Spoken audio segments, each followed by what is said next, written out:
여러분 안녕하십니까. 샤르의 군사연구소에 오신 걸 환영합니다.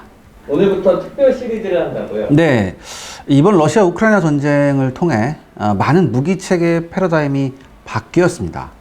특히 대전차 미사일의 대활약은요, 전차의 입지를 있는 대로 축소시켜놨죠. 그리고 지난번에 방송했던 전차 무용론에서 아마 여러분들이 확인하실 수 있었을 겁니다. 그런데요, 대한민국은 세계 9위의 전차 보유 대국입니다. 3세대 이상의 전차만도 1,700대가 넘죠. 참고로 북한은 2세대 이상 전차 보유대수는 약 3,000대 정도로 추정이 됩니다. 아무튼 이번 전쟁이 보여준 몇몇 새로운 사실 중에 가장 우려되는 점 중 하나는 과연 우리 전차가 새로운 전장 환경의 변화에서 살아남을 수 있느냐 하는 것입니다. 오늘은 여기에 대해 시청자 여러분들과 함께 진지한 고민을 해보고자 합니다.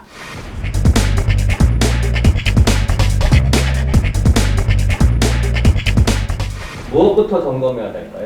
이번 전쟁에서 제블린 대전차 미사일이 아주 큰 활약을 했잖아요. 러시아 우크라이나 전쟁에서 가장 스타로 떠오른 제블린 대전차 미사일은요, 보병에겐 자신감을, 반면 전차병들에겐 좌절감을 줬죠. 문제는 우리도 제블린 정도의 휴대용 대전차 미사일을 가지고 있느냐 하는 것인데, 다행스럽게도 가지고 있습니다. 아마 우리 시청자 여러분들께서 잘 아실 미사일인데 바로 현궁 대전차 미사일이죠. 여러 말 할 거 없이 제블린과 현궁 미사일 한번 비교해 보겠습니다. 일단은 제블린과 현궁을 비교해보면요, 제블린에 비해서 현궁이 약 한 5kg 정도 가볍습니다. 일부에선 현궁 시스템에 무기가 13kg라고 나와 있어요. 근데 이건 잘못된 겁니다. 현궁의 탄두, 미사일 무게만 13kg, 시스템까지 다 합치면 약 한 18kg 정도 됩니다. 유효 사거리는 두 미사일이 비슷하고요, 탄두 타입도 같습니다. 관통력도 균질 아변 강판 기준으로 하면 900mm로 동일합니다. 근데 차이가 나는 건 조준 방식이죠. 먼저 제블린입니다. 제블린은요, 물론 파이어 앤 포겟은 되지만 이 조준 장치가 냉각식 적외선 조준 장치입니다. 이 조준 장치를 시켜야 되거든요. 그러니까 이 냉각시키는데 30초 이상이 걸려요. 반면에 우리 현궁은요, 마찬가지로 파이어 앤 포겟 되고요, 냉각식이 아니라 비냉각식 적외선 조준 방식입니다. 그래서 즉시 발사를 할 수 있어요. 그러니까 현궁이 훨씬 더 유리한 시스템이죠. 탑어택 2개 다 가능하고요, 이동 표적 공격도 두 미사일 전부 다 가능합니다. 우리는 어떻게 보면 미제 제블린보다 우수한 성능의 현궁을 보유하고 있어요. 더욱이 더 중요한 것은 가격이 제블린의 3분의 1 가격입니다. 일부에서는 현궁 대전차 미사일이 아직 실전 검증이 안 되었다고 하는데 그렇지 않습니다. 공식적인 수출 사례는 아직 없어요. 그렇지만 현재 사우디아라비아하고 아랍에미레이트가 사용하는 것이 여러 차례 확인됐죠. 그리고 상당한 호평이 있었습니다. 또 하나, 이 제블린은요, 냉각 시간이 30초 정도 걸린다고 했잖아요. 근데 이게 더운 사막 지역에 가잖아요. 그러면 훨씬 시간이 더 많이 걸린대요. 그러니까 여러 가지 면을 봤을 때 제블린보다는 현궁이 조금 더 나은 시스템이지 않냐, 전 이렇게 생각합니다. 이건 사실 어쩔 수 없어요. 제블린이 나온 건 1990년대 후반이거든요. 그런데 현궁이 나온 건 2015년입니다. 그러니까 거의 한 15년 이상의 갭이 있기 때문에 이건 어쩔 수 없는 거죠. 관통력이 900mm면 네. 북한 전차에 통할까요? 북한의 주력 전차는요, 대부분 천마호하고 T-60이에요. 이게 두 개 합쳐서 한 1600 정도 되고요. 비교적 최근에 나온 거, 선군호, 폭풍호, 그리고 2020년에 공개된 신형 전차, 요거 세 개 합쳐서 한 1500대 정도로 추산이 돼요. 이 전차들은, 제가 지금 말한 전차들, 뭐 천마호부터 2020년 나온 것까지 제가 판단하기엔 죄다 기본 베이스가 T-62입니다. 이 T-62는 1960년대에서 70년대의 소련군 주력 전차예요. 이번 전쟁에서 러시아군 주력 전차는 T-72였는데 이 T-72보다도 구형이죠.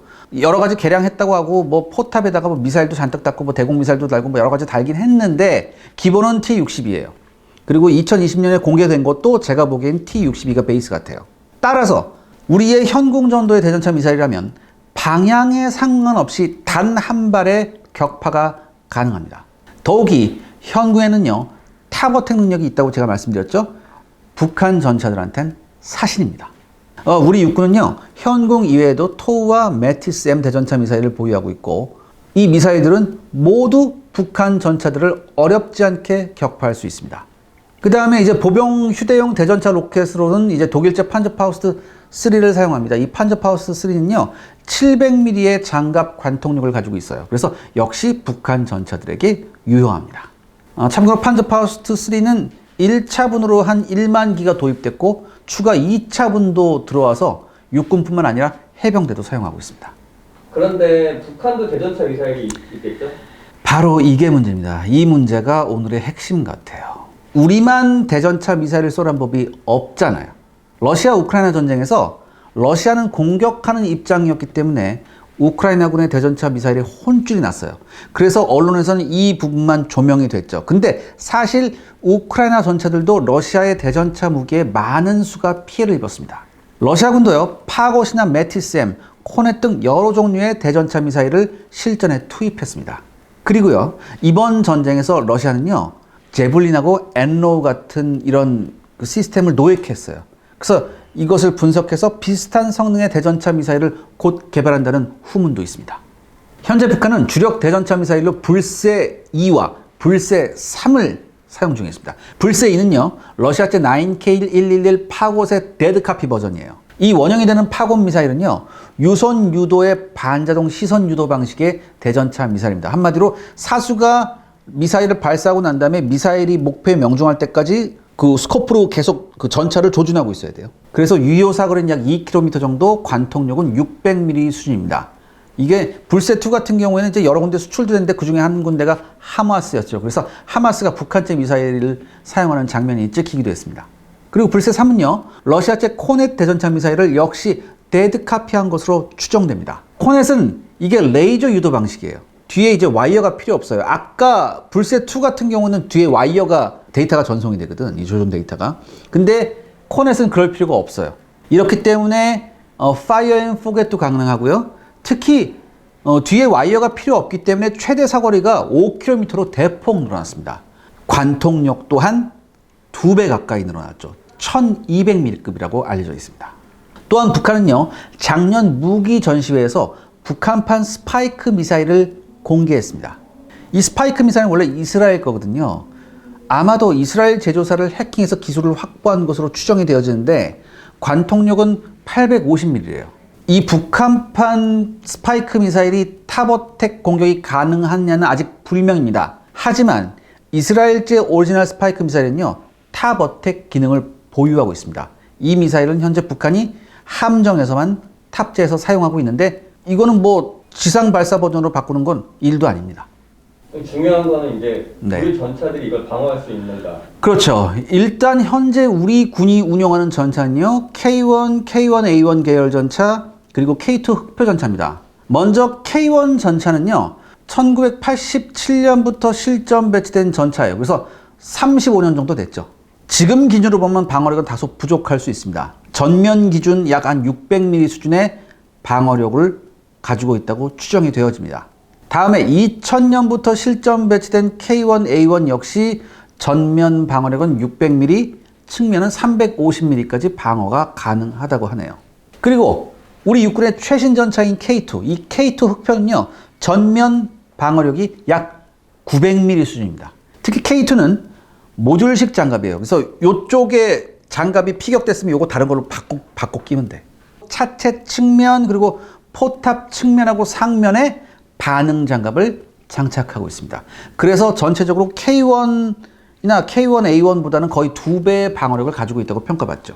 그런데요, 현재 북한이 보유한 대전차 미사일의 관통력과 우리 육군 전차들의 방어력을 비교해 보면요, 먼저 이제 불세2를 보면 불세2의 경우 K1하고 K1A1은 전면에서 아슬아슬하죠. 왜냐하면 불세2의 관통력도 600mm, K1하고 K1A1도 방어력 600mm, 그러니까 아슬아슬해요. 이건 운에 달린 거죠. 측면은 확실히 관통됩니다. 다만 K2는요, 전면에서 불세2를 여유롭게 방어할 수 있습니다. 하지만 K2 역시 측면은 불안합니다. 만약에 불세3이라면 K1하고 K1A1은 물론 K2 역시 전면에서 방어가 불가능합니다. 불세3는 제가 아까 말씀드렸듯이 1200mm의 관통력을 갖고 있거든요. 그리고요, 북한판 스파이크 미사일 역시 K1하고 K1A1은 전면 방어가 불가능합니다. 그리고 K2도 불안합니다. 50mm밖에 차이가 안 나거든요. 그나마 다행인 것은 이들 북한 대전차 미사일들이 아직까지 탑어택 능력이 없다고 추정되어집니다. 근데요, 사실 이 탑어택 능력은 기술 진입 장벽이 그렇게 높지 않습니다. 그렇기 때문에 개량을 통해서 탑어택 능력을 확보할 가능성이 아주 커요. 근데 K2는 상부 반응 장갑이 있잖아요.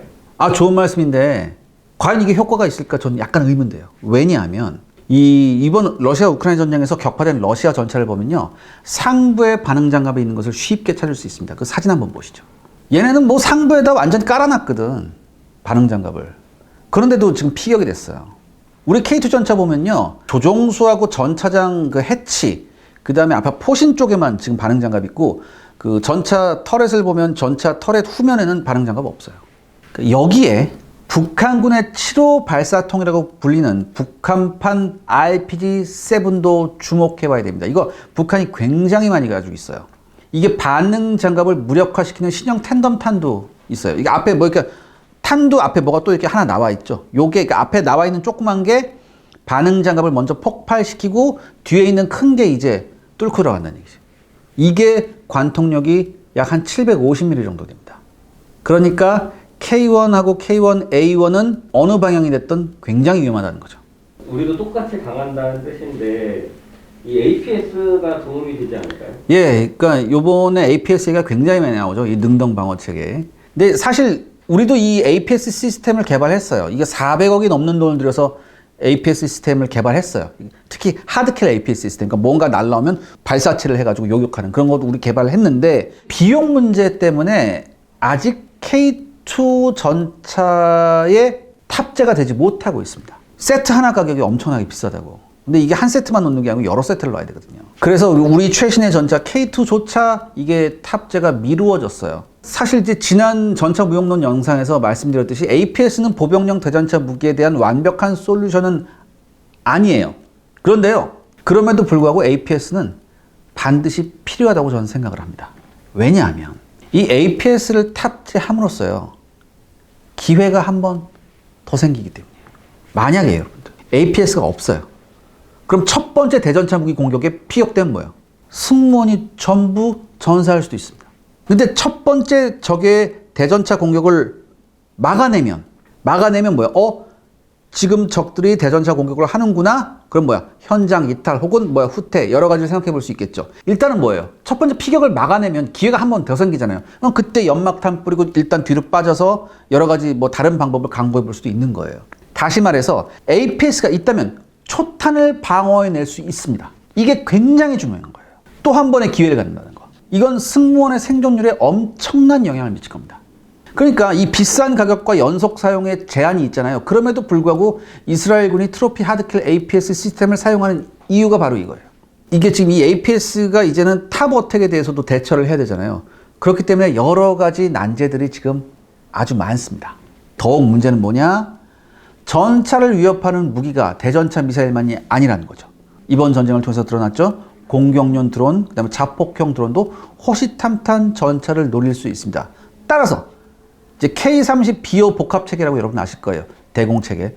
이 복합체계가 앞으로는 반드시 전차 부대에 아주 많이 따라붙어야 할지도 모릅니다. 이 드론 대처에 대한 얘기는 다음 시간에 제가 따로 편성해서 말씀드리겠습니다. 지난번 얘기해 주실 때 감시 역량 강화가 중요하다. 네. 그런 말씀도 해주셨던 것 같은데. 네, 2019년 이 아부다비에서 열린 IDEX에서 이제 프랑스의 르클레르 전차는요, 그러니까 드론, 그러니까 UAV, 드론을 접목시킨 새로운 전장 환경 감시 시스템을 선보였습니다. 이 드론은요, 지름이 약 70cm 정도 되는데 접으면은 1리터 페트병만한 크기래요. 시속 40km로 전장 환경을 탐색할 수 있습니다. 그래서 배터리 전원으로 30분 동안 작동하고요. 그리고 GPS가 탑재되어 있습니다. 그리고 이 드론에는 36배 줌이 가능한 1080 픽셀의 카메라가 탑재되어 있습니다. 여기에 열화상 카메라까지 장착이 되어 있죠. 그래서 주간에는 3.6km 밖에서 차량을 탐색해낼 수 있고요. 1km 밖에 있는 사람을 식별하는 것이 가능합니다. 야간에는요, 400m 밖에 있는 차량, 그리고 300m 밖에 있는 사람도 식별이 가능하다고 하네요. 또한 더 중요한 건 뭐예요? 드론에서 얻은 정보를 제공해줘야 되잖아요. 그러니까 정보가 중요하잖아요. 이 정보를 실시간으로 모 전차, 그러니까 자기 날린 모 전차, 그 다음에 다른 아군 기갑 차량, 그 다음에 공격 헬기, 그 다음에 심지어 공격용 드론에게도 데이터 전송이 가능합니다. 그래서 여기에서 얻어진 정보를 바탕으로요, 후방의 이동식 박격포나 포병, 공격 헬기, 공격용 드론이 표적을 제거하고 전차의 안전을 확보하는 거죠. 이 시스템은 당시에 상당한 관심을 받았고요. 미국과 영국, 이스라엘 등도 비슷한 시스템을 개발 중에 있습니다. 그렇다면 네. 어떻게 하는 게 옳은 것 같을까요? 우리 육군은 세계 최고 수준의 우수한 대전차 미사일을 보유하고 있습니다. 그렇지만 마찬가지로 북한의 대전차 미사일에 대한 위협에 우리 전차들도 결코 자유롭지 못한 것이 현실입니다. 또한 이제 대전차 미사일뿐만 아니라 공격용 드론과 자폭형 드론에 대한 대처도 필요합니다. 미래 전장 환경에서는 전차를 보호하기 위해서 다양하고 복잡한 시스템이 필요하다는 거죠. 그리고 이런 시스템을 갖추기 위해서는 막대한 예산과 시간이 필요합니다. 문제는 이것이 우리에게 당면한 시급한 현실이라는 거죠. 왜냐? 우리 북한과 휴전선에서 냉전한 대치를 하고 있잖아요. 굉장히 냉정하게 우선순위를 정해야 합니다. 그리고 여기에 대한 대비를 서둘러야 합니다. 자, 오늘은 우리 전차가 어떻게 하면 살아남을 수 있을까에 대해서 한번 고민을 해봤습니다. 다음 시간에는 무인기에 대한 얘기를 한번 해보겠습니다. 끝까지 시청해주셔서 감사합니다.